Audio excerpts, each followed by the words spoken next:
Magandang buhay, bagong Pilipinas. Narito ang mga mainit na balita na naglalaman ng mga naganap na aktibidad at pangyayari sa loob ng isang linggo sa Eastern Police District. Mga balitang may puso at may tunay na serbisyo publiko para sa bayan. Ito ang mga balitang pamamarisan, patnubay mo sa silangan.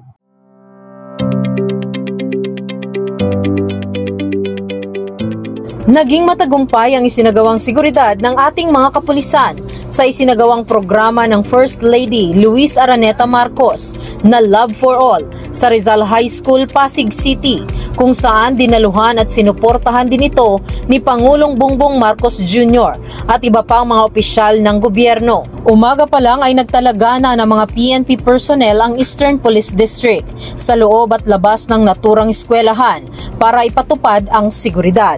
Dumalo din ang District Director ng EPD na si Police Brigadier General Wilson C. Asueta kasama ang iba pang mga opisyal ng Eastern Police District sa nasabing aktibidad at sinigurado ang pagiging handa at alerto ng mga kapulisan. Ang PNP ay laging handang magbigay ng seguridad at ipatupad ang batas para sa isang tahimik at mapayapang bagong Pilipinas.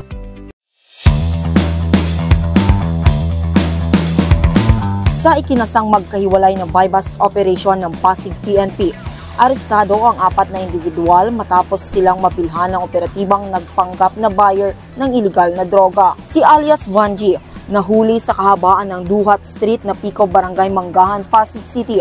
Nakuha mula sa kanya ang 3 pirasong heat seal transparent plastic sachet na pinaghihinalaang shabu na may timbang na humigit kumulang 7.5 grams at may standard drug price na 51,000 pesos. Samantala, sa isa pang operasyon ng pareho ding operating unit, arestado din ang 3 drug suspect na kinilalang sina alias Rovic, alias Abigail at alias Maki.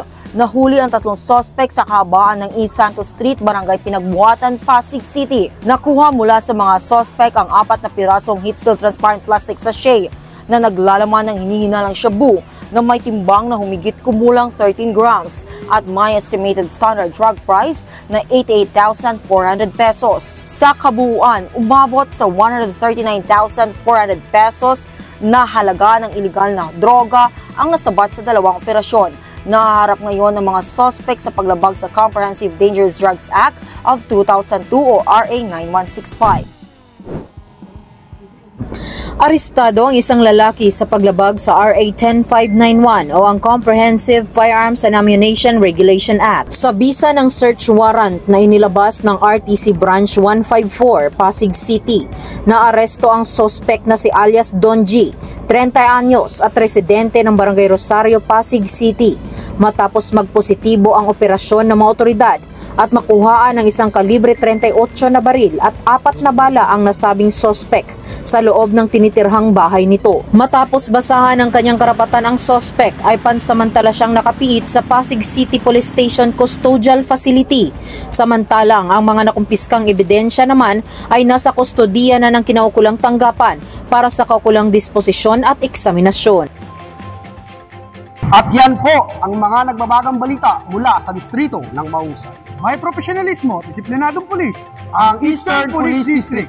At kami po ang inyong tagapaghatid ng mga balitang pamamarisan. Ako po si Police Corporal Aari Carvajal. At ako naman po si Police Corporal Edward Relucio. Tunay na pamamarisan. Police EPD yan, Ang patnubay mo sa silangan.